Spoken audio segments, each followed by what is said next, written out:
Bonjour tout le monde, j'espère que vous allez bien. Aujourd'hui, nous allons voir la fonction tangente. Là, j'entends des cris à la maison. Ouh, nous allons voir la fonction tangente. Et oui, nous allons voir la fonction tangente après avoir vu la fonction sinus-cosinus, que vous avez bien compris, j'imagine, grâce aux capsules d'auparavant. Donc, vous vous souvenez, la fonction sinus d'abord était un cycle montagne-trou qui se déferlait le long de l'axe des X.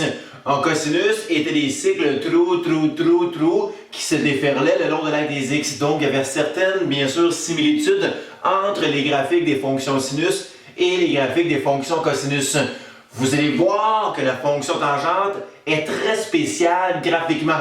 C'est la plus spéciale jusqu'à présent, je pense, dans votre carrière d'élève en tant que graphique.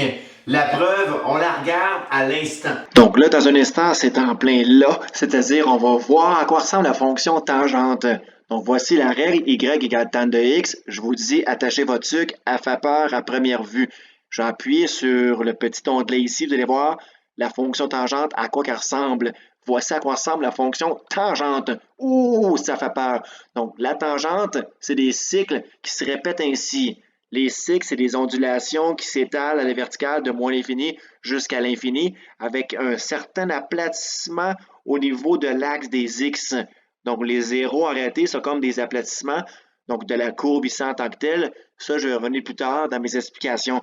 Mais voici à quoi ressemblent tous les cycles des fonctions de la fonction tangente. Là, qu'est-ce qui est fou, c'est que si je dézoomais, on verrait encore plus de cycles.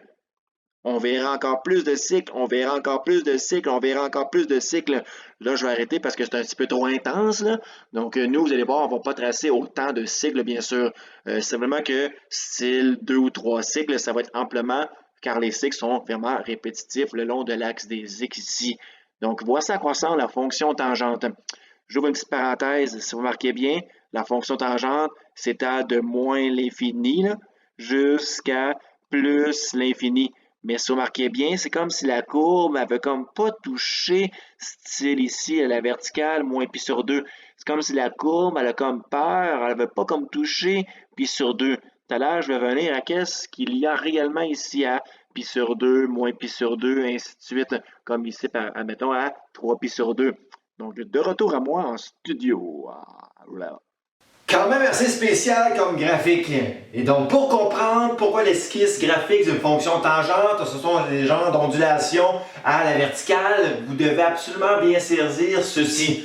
D'abord, vous vous souvenez que sinus rimait avec delta y, les hauteurs à vos angles, que cosinus rimait avec delta x, les largeurs à vos angles. Mais tan rime avec quel autre terme, quel autre mot pourrait être accolé avec tangente?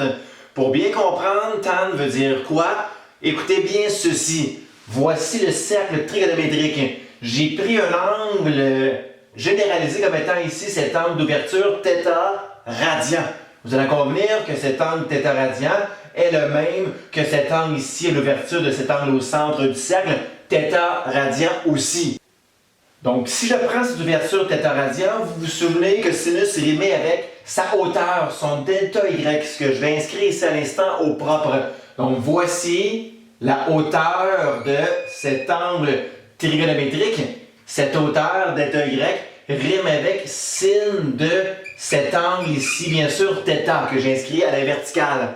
La largeur, son delta x, rimait bien sûr avec cosinus, car cosinus voulait dire, bien sûr, largeur à cet angle. Donc, voici cos, voici sin. Donc, voici en réalité ses coordonnées. Cos, virgule sin, bien sûr, ici, à ce point trigonométrique. Donc, voici sa largeur que j'ai inscrit ici à l'instant, qui rime avec largeur cos θ.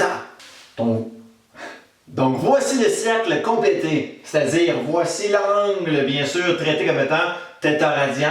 Donc, à cet angle θ radian, largeur à cet angle cos de θ et hauteur à cet angle, bien sûr, sin du même angle θ. Donc, largeur cos, hauteur sin dans ce cercle trigonométrique de rayon, bien sûr, toujours 1. Donc, voici à quoi correspond tangente. Donc la tangente, vous vous souvenez de l'année passée, c'est le rapport entre le côté opposé et le côté adjacent dans le triangle rectangle. Et c'est le cas ici aussi. Donc tangente θ égale le côté opposé, qui n'est pas n'importe quoi, c'est sin θ. Sur le côté adjacent, qui n'est pas n'importe quoi, c'est cos θ. Donc tangente θ, chose extrêmement importante, c'est égal au rapport entre le côté opposé sur son adjacent au triangle rectangle. Donc tan θ, je répète, c'est l'opposé sin θ sur l'adjacent qui est cos θ. Donc c'est ça tangente, c'est sin sur cos. Donc tangente est un heureux mélange entre sin et cos. Donc si vous maîtrisez bien, que veut dire sinus, hauteur, que veut dire cosinus, largeur, donc tangente, c'est le rapport entre la hauteur sur la largeur. Et ça, c'est la chose qui tue. Hauteur sur largeur, qui signifie le mot tangente. Et même, on va l'écrire au propre ici au tableau. Donc tangente égale sin sur cos égale, paraît dire, hauteur sur la largeur. Et dans d'autres termes, hauteur sur largeur, je rappelle inscrit à place de dire hauteur en des termes mathématiques, en des symboles mathématiques, hauteur rime avec delta y. Sur largeur rime bien sûr aussi avec déplacement en x, delta x. Ça vous rappelle des anciens souvenirs, j'imagine. Delta y sur delta x. Delta y sur delta x veut dire la variation en y sur la variation en x. Donc, ce qui signifie en réalité taux de variation. Je l'écris ici au propre. Je vais écrire TX pour abréger pour taux de, bien sûr, variation. Et le taux de variation, pas de n'importe quoi.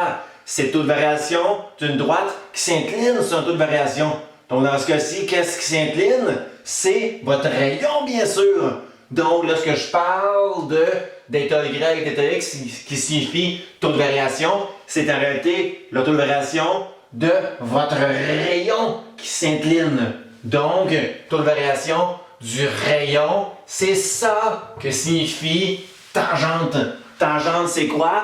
C'est taux de variation, c'est la pente, en d'autres termes, c'est la pente du rayon. Donc ça, c'est la chose clé de toute la section sur la fonction tangente. Le fait que tangente, oui, c'est égal au rapport entre sin sur cos, autant que de dire hauteur sur largeur, autant que de dire delta y sur delta x, tout ceci est pareil au même à dire le taux de variation du rayon. Donc ça, vraiment, on va s'en servir tout au long de notre compréhension de pourquoi que le graphique est une ondulation à la verticale de la fonction tangente, point de vue graphique. Et pour comprendre tout ceci en détail, voici quelques questions préalables pour comprendre efficacement bien tout ce que je vais vous dire à l'instant.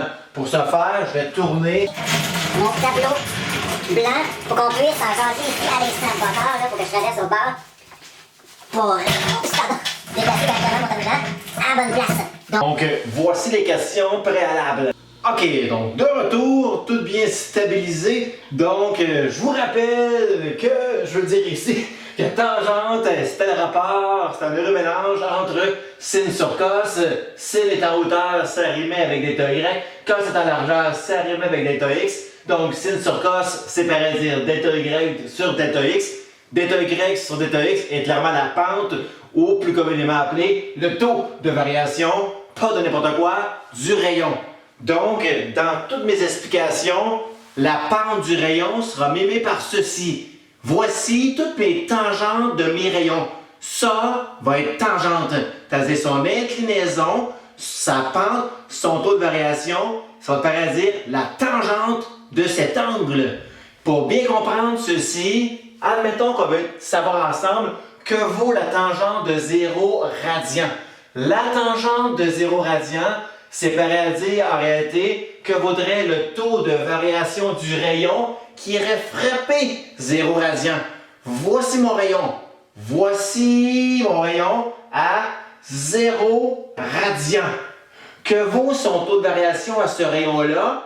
Mais vu qu'il est horizontal, c'est clair que son taux de variation du rayon, ben, il vaut 0. Parce qu'il n'est pas incliné, c'est-à-dire il est horizontal, variation constante, taux de variation nul. Donc, tangente de 0 veut dire la pente de ce rayon, veut dire donc ici une pente nulle. C'est pourquoi que si vous pitonnez tan de 0 radian, vous allez voir 0. C'est clair, la pente du rayon à 0 est clairement nulle. La preuve de ceci, la voilà. Donc, voici pourquoi que le taux de variation de ce rayon est nul et que signifie que la tangente de 0 radian est clairement une pente, une inclinaison, un taux de variation ici nul de ce rayon. Voici pourquoi que ceci est vrai, que tan de 0 dans quelques instants vaudra aussi 0. La preuve, tan de 0 radian est pareil à dire sin de 0 sur cos de 0. Mettons, je vais au long. Donc, tan de 0 radian, c'est sin de 0 sur cos de 0. Sin de 0 veut dire bien sûr la hauteur à 0 radian. À 0 radian, je ne monte pas, descends pas, donc bien sûr, j'ai aucune hauteur, donc le sinus de 0 vaut 0 pour la raison suivante. Sur le cos de 0, cos veut dire la largeur à 0. Cette largeur est le rayon à mon cercle trigonométrique, donc 1. Bien sûr ici, et 0 sur 1 donne bien sûr en bout de ligne le rapport unique 0. Tan de 0 égale 0 parce que la pente du rayon à 0 radian, mais est bien sûr nulle. Je répète, la pente du rayon à 0 est clairement ici aucunement inclinée. Donc, sa pente, son taux de variation est bel et bien nul. C'est pour ça que tan de 0 donne 0. Maintenant, calculons ensemble, sans pitonner bien sûr, tangente de pi sur 6 radian. Vous marquez bien que tangente de pi sur 6 radian, ça veut dire tangente de pi sur 6, le taux de variation du rayon à l'angle pi sur 6. Donc, voici mon rayon. Voici donc l'angle pi sur 6. Que vaut son taux de variation? C'est comme dire que vaut sa tangente du rayon à pi sur 6.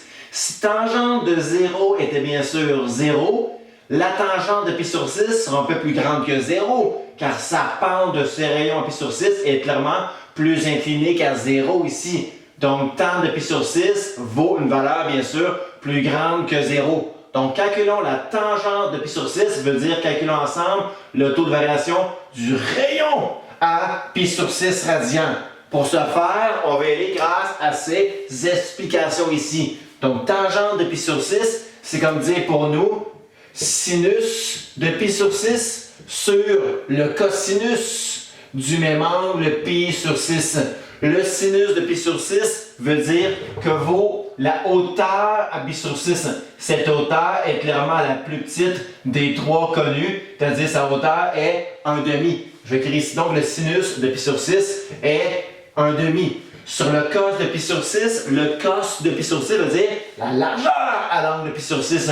Cette largeur à l'angle pi sur 6 est bien sûr la plus grande des trois. Donc la plus grande des trois est clairement racine carrée de 3 sur 2. Voici le cos de pi sur 6, racine de 3 sur 2. Voici donc ce que je dois calculer, 1/2 divisé par racine carrée de 3 sur 2. Pour ce faire, je vais juste faire fois l'inverse de qu'est-ce que je voulais diviser par. Donc, fois l'inverse de racine carrée de 3 sur 2 ici à mon ancien 1/2. Donc, fois l'inverse, bien sûr, 2 sur racine carrée de 3. Donc, j'ai 2 sur 2 simplifié à bien sûr en bout de ligne juste 1 sur racine carrée de 3. Sans rationaliser pour rien, c'est-à-dire en enlevant la racine carrée présentée au dénominateur, si vous pitonniez 1 divisé par racine carrée de 3, vous obtiendrez environ 0,57 et des poussières. Donc, la pente du rayon à pi sur 6 serait 0,57. Ce qui a bien du sens parce que, si je reprenais encore mon fabuleux rayon ici, ben à 0, il y avait une pente nulle, un taux de variation nul. Là, je suis plus incliné, donc j'ai un taux de variation un peu plus grand que 0. Et ça a bien du bon sens que ici, son taux de variation à pi sur 6, au rayon à pi sur 6, soit d'environ 0,57, une valeur plus grande que 0 ici. Donc, la tangente de pi sur 6 radian, si vous le pitonniez, vous donnerez cette réponse arrondie au centième, 0,57. Ce qui ne pourra pas pitonner tant de pi sur 6, vous allez voir environ 0,57. Le 0,57, c'est le taux de variation du rayon à l'angle pi sur 6. Donc, si vous marquez bien, la tangente de 0 est nulle parce que la pente, bien sûr, du rayon à 0 radian est clairement nulle. Donc, c'est-à-dire, j'ai une variation constante horizontalement parlant.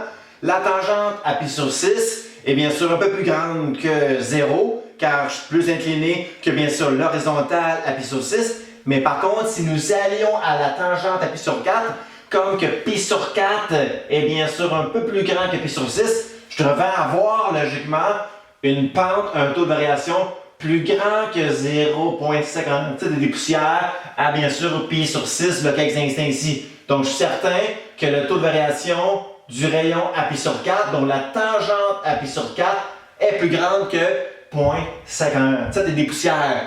Et en voici la preuve à l'instant. Donc, tangente de pi sur 4 signifie, tangente de pi sur 4, le taux de variation du rayon à l'angle pi sur 4.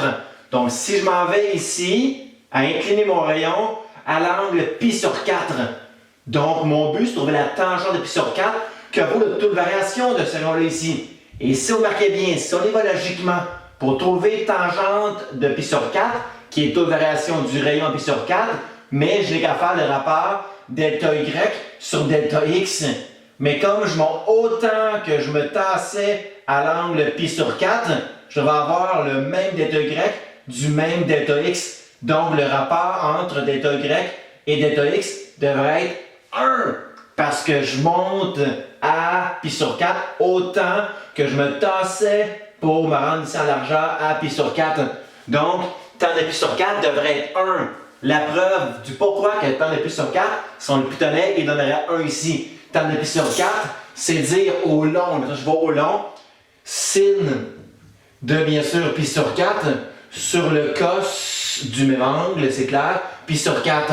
Sin de pi sur 4 veut dire la hauteur pi sur 4, c'est la moyenne des trois hauteurs, donc c'est racine carrée de 2 sur 2. Fait que sinus de pi sur 4, c'est racine de 2 sur 2. Sur le cos de pi sur 4, cos de pi sur 4, vous avez la largeur à l'angle pi sur 4.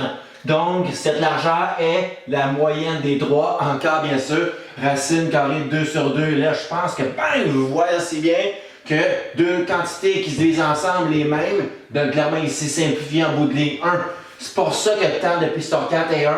C'est parce que la pente du rayon, qui veut dire tangente, est clairement ici unitaire 1. Car je suis incliné plein centre à mon premier cadran. C'est clair que la pente du taux de variation de ce rayon ici vaut clairement 1, d'où tan de pi sur 4 est 1 pour toutes ces raisons-là. Un dernier pour la forme. Calculons ensemble la tangente de pi sur 3 radian au long sans pitonner. Je tiens à vous rappeler que la tangente de 0 donnait 0 parce que le taux de variation à mon rayon à 0 radian était nul.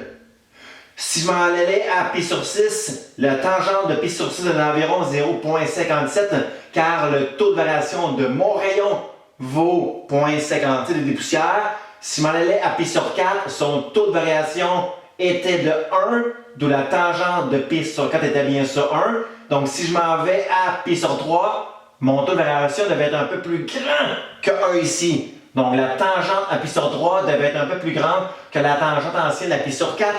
Si tan de pi sur 4 était 1, c'est clair que tan de pi sur 3 va être une réponse plus grande que 1. Et si on y va ensemble, tan de pi sur 3, c'est bien sûr au long, pareil à dire le sinus de pi sur 3 sur le cosinus de pi sur 3 encore en radian. Le sinus de pi sur 3 veut dire la hauteur à pi sur 3, c'est la plus élevée des trois hauteurs. Donc c'est clair que c'est racine carrée de 3 sur 2, ce sinus de pi sur 3, sur cos de pi sur 3. Si je me tasse en largeur, donc cos à pi sur 3, cette largeur est la plus petite des trois, donc clairement 1,5. Donc là, si je vais au long, je divise racine carrée de 3 sur 2 par 1,5. J'efface 1,5, je vais les faire ici, fois l'inverse de demi, c'est-à-dire, bien sûr, ici, 2 sur 1, mais 2 simplifiant 2 à 2, il me reste juste en bout de ligne racine carrée de 3 sur 1, donc racine carrée de 3, et si on pitonnait racine carrée de 3, ça donne 1,73 aux alentours de. Donc, une réponse un brin plus grand qu'un, tout concorde à la perfection. Donc, tangente de pi sur 3 radians veut dire la pente, le taux de variation du rayon à l'angle pi sur 3 radians, et son taux de variation est d'environ 1,73. Donc, si vous marquez bien, plus mes angles augmentent, plus que les tangentes augmentent, parce que plus les pentes, les taux de variation de mes rayons augmentent, 0, 0,57 à 1, à 1,73, ainsi de suite. Donc, plus mon rayon s'incline, plus que ma tangente va bien sûr augmenter. C'est pareil au même. Donc, tangente, effectivement, était le taux de variation du rayon. Donc, plus mon rayon s'incline, plus que les valeurs de mes tangentes grandiront parce que j'ai de plus en plus des grands taux de variation. Si on imagine encore ici, bien sûr, je pars à une pente taux de variation à 0 de 0 et plus mon rayon s'incline, plus que mes taux de variation augmentent. À mon dernier ici, le taux de variation à pi sur 3 de la tangente de pi sur 3 était de 1,73 environ. Donc, le taux de variation de mon rayon ici était de 1,73. Donc, mes taux de variation augmentent. À un moment donné, ils vont exploser mes taux de variation. Parce que plus une droite, plus qu'ici mon rayon s'incline, plus j'ai des grands taux de variation. D'où ici, que vaudrait le taux de variation à une droite verticale? Autrement dit, que vaudrait le taux de variation à pi sur 2 radians? Que vaudrait la tangente à pi sur 2 radians? Allons ensemble pour trouver cette information-là ici. Trouvons la valeur de tangente de pi sur 2 radians. Vous allez voir, on aura un grave problème. Parce que si je vais au long, tangente de pi sur 2 radians, c'est-à-dire le sin de pi sur 2 sur le cosinus de pi sur 2. Sin de pi sur 2 veut dire la hauteur à pi sur 2. Donc, clairement ici, le rayon de mon cercle, 1 d'auteur, 1 de sinus. Sur le cosinus de pi sur 2, quand je me tasse ni à l'ouest ni à l'est, mais le cos de pi sur 2 est nul. 1 sur 0, grave problème. Parce qu'on ne va pas prendre une quantité comme 1 et la diviser par rien. 1 sur 0 en maths, on dit que c'est indéterminé. C'est-à-dire que ça ne se calcule pas, ça ne se trouve pas. Autrement dit, fait 1 sur 0 est bien sûr ici, mais non existant, c'est-à-dire ça n'existe pas. D'où, dans le graphique, plus tard, vous aurez des graves problèmes. La courbe ne pourra pas toucher pi sur 2 parce que, bien sûr, j'ai pas de valeur de tangente à pi sur 2. Ça n'existe pas ici, 1 sur 0, d'où tangente de pi sur 2, mais ça ne fonctionne pas. Donc, si vous marquez bien, si ma fonction ne peut jamais toucher pi sur 2 pour la raison suivante, vous allez avoir quoi à pi sur 2? Vous allez avoir une asymptote à pi sur 2. Pour pas que la courbe touche pi sur 2 grâce à cet interdit ici. Du moins à cause plutôt de cet interdit. Donc si vous remarquez bien, la tangente à pi sur 2 est bien sûr, à cause de ce calcul 1 sur 0, indéterminée, c'est-à-dire on ne peut pas le calculer. Mais par contre, juste faire remarquer quelque chose. Plus que mes rayons s'inclinent, plus que leur taux de variation grandiront, plus que leur valeur de leur tangente grandiront. Donc, tangente, taux de variation grandiront tellement qu'ils vont tendre à ce qu'on appelle à une inclinaison, un taux de variation à la verticale, qu'on pourrait dire infini. D'où ici, on pourrait donc prendre, non pas 1 sur 0, parce que divisé par 0 pile est indéterminé, mais on pourrait, exemple, prendre 1 divisé par une réponse très près de 0. C'est le fondement des limites de votre cours de l'année prochaine en calcul différentiel intégral. C'est-à-dire que 1 sur 0 n'existant pas, on pourrait diviser par contre 1 par une réponse à la limite d'être nulle. Genre 1 sur 0,0000000, beaucoup de 0, 1. Genre 1 sur une valeur très près de 0 pourrait donner une réponse excessivement grande. D'où mon taux de variation, on pourrait prétendre qu'il deviendrait à la limite d'atteindre l'infini à pi sur 2. C'est pour ça qu'ici, je vais voir plus tard que la tangente à pi sur 2 radian de la graphique, la courbe va monter à l'infini. Je reviendrai plus tard grâce à l'esquisse visuelle du graphique de qu'est-ce que j'avance présentement. Donc, c'est ça par rapport à tangente. Tangente veut dire les taux de variation à vos rayons. Je veux absolument vous faire remarquer quelque chose d'intéressant. Si tangente de pi sur 4 est 1, parce que la pente du rayon à l'angle pi sur 4 était bien sûr ici 1. Donc, je répète, si tan de pi sur 4 est 1, parce que la pente de ce rayon est 1 ici. Qu'est-ce qu'on pourrait prétendre de la tangente à l'angle 5pi sur 4? Si on y réfléchit bien, si la tangente à pi sur 4 était 1, la tangente à l'angle 5pi sur 4 devrait être aussi 1. Ce rayon est le prolongement de ce rayon-là ici. C'est-à-dire que si la pente tangente de pi sur 4 était 1, c'est clair que la tangente de son prolongement ici du rayon à 5pi sur 4 sera aussi 1. Ce qui ne me fera pas pitonner en radian tan de 5pi sur 4 radians. Tangente de 5pi sur 4 est aussi 1 pour la raison suivante. Donc, tan de pi sur 4 est pareil à dire 1, aussi pareil à dire tangente de 5pi sur 4. Car la pente du rayon à votre angle pi sur 4, c'est la même que la pente du rayon à son prolongement du rayon à 5pi sur 4. Donc, tan de pi sur 4 est 1. Donc, tan de 5pi sur 4 sera aussi 1 parce que c'est le même rayon ici prolongé. D'où, si on connaît certains tangentes, on peut prétendre des tangentes des angles qui sont leur opposé dans les cadrans opposés. La preuve de ceci, c'est tangente de 0 est 0. La tangente du rayon prolongé à pi sera aussi 0. Parce que mon rayon, bien sûr, a un taux de variation nul aussi à pi radian. D'où tan de 0 donne 0. De même que tan de pi sera aussi 0. Parce que ce rayon que je pointe ici à l'instant a bien sûr un taux de variation nul. D'où ici, si on faisait tan de pi radian, je vous jure que si on le pitonnait, il donnerait aussi 0. Fait que tan de 1 égale tan du prolongement à cet angle dans le cadran opposé. Tan de 0 c'est 0, tan de pi est aussi 0. Jouons un petit jeu ensemble. Si maintenant je vous demandais de trouver tan de pi sur 6 est équivalent à la tangente de quel autre angle? Donc tan de pi sur 6, tan de pi sur 6, donc le taux de variation à cet angle pi sur 6 serait le même que la tangente de quel autre angle parmi tous ces angles ici. Faites pareil pour le petit jeu à la tangente de pi sur 3. La tangente de pi sur 3 est l'inclinaison du rayon à cet angle ici, pi sur 3. C'est pareil à dire la tangente de quel autre angle? Je vous laisse quelques secondes pour réfléchir, appuyez sur pause pour vous pratiquer à le faire directement live. Corrigeons ceci ensemble, du moins ceux qui l'ont fait. Tangente de pi sur 6 est environ 0,57 des poussières. Donc, si tangente de pi sur 6 est environ 0,57. La tangente de quel angle sera aussi en réalité la même valeur?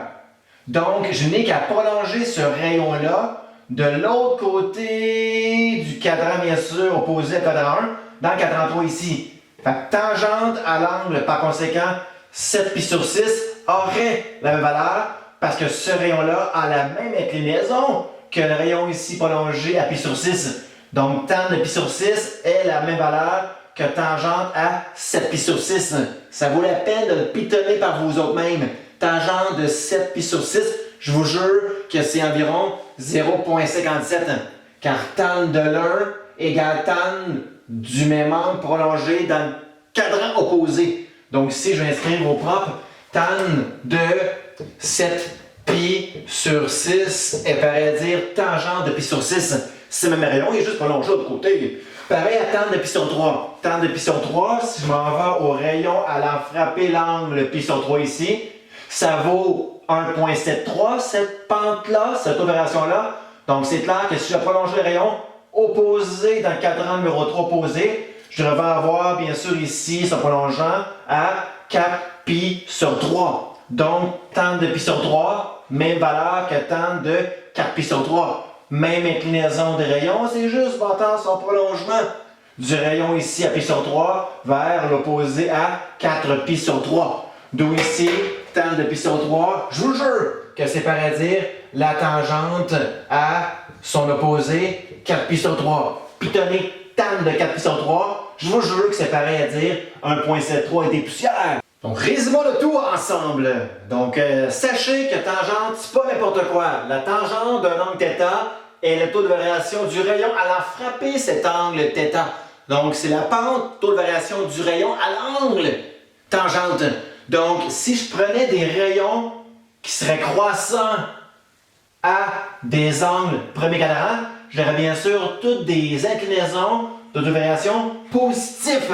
Donc, toutes mes tangentes seront clairement de signe positif à n'importe quel angle premier cadran ici. Donc, tan de pi sur 6, tan de pi sur 4, tan de pi sur 3, tan de peu importe quel angle premier cadran aura une valeur de cette tangente positive, c'est sûr, car mes inclinaisons sont des rayons bien sûr croissants.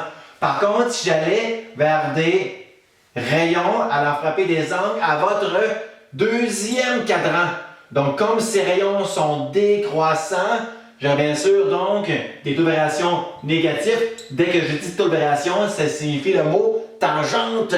Donc tan, je vous jure, de 2 pi sur 3, si on le pitonnait, serait moins 1.73. Parce que si tan à pi sur 3 donnait 1.73, mais tan de juste l'angle, l'autre côté, donc ici décroissant en fait de rayon, aura la même inclinaison, juste de signe ici négatif. Donc tan de 2 pi sur 3, même valeur que tan de pi sur 3, mais juste de signe ici négatif. Pour faire l'histoire courte, croyez-moi, toutes ces tangentes d'angle à votre deuxième cadran ont des signes ici négatifs. Donc, si on prolongeait par conséquent tous les rayons par après du premier cadran vers des rayons prolongés vers le cadran numéro donc 3 ici, tous ces rayons ont bien sûr des pentes positives car sont en réalité juste le prolongement de ces anciens rayons ici croissants. Donc, toutes les tannes de ces angles à votre troisième cadran ont bien sûr ici des valeurs de tangente positives. Pareil pour ceux-ci, si on les prolongeait, ces rayons décroissants à travers le cadran numéro ici 4, tous les tangentes c'est bien sûr de signe négatif car ces rayons sont décroissants. Donc décroissant rime avec des taux de variation négatifs. Donc taux de variation des rayons veut dire la tangente, donc bien sûr aussi serait négative. Donc premier cadran, tan positif. Deuxième cadran, tan négatif. Tan positif, troisième cadran, et tan de ces angles dans le quatrième cadran serait négatif. Donc ça, c'est encore assez important de bien noter le tout, car ça vous permet de comprendre pourquoi le graphique sera-t-il dans quelques instants.